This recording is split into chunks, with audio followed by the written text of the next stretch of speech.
This is the magic of what if. My name is Tim, and I'm having a hell of a time with this ping pong ball shooter. I've also been dumb enough and smart enough to ask the question what if for a long time now, but it didn't really hit me to explain it this way until I was asked the question while sitting in a fireside chat. It was one of those, what's the one piece of advice you would give kind of questions. I said never forget your own superpower of asking what if. What if I started making content in my 40s, but did it all in iMovie? Most of my friends in this space think that makes no sense, like my friend Dan, but that's kind of the point.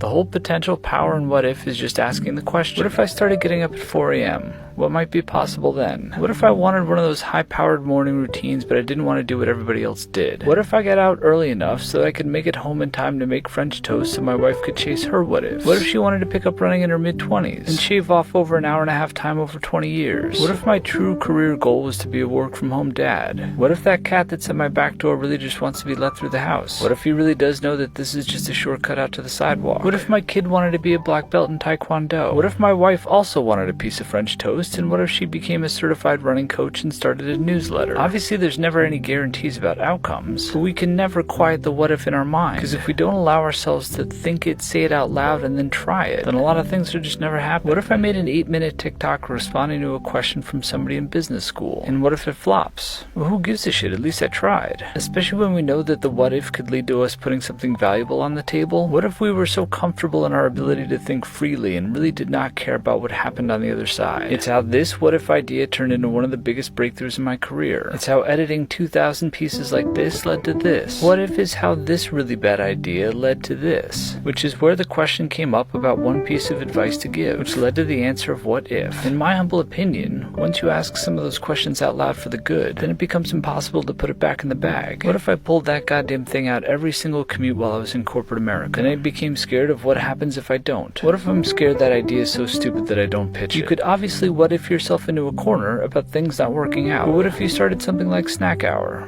and you had no expectations, but things started to work out? It would be a lot of work, but it would also be a lot of snacks, which is a long-winded way of saying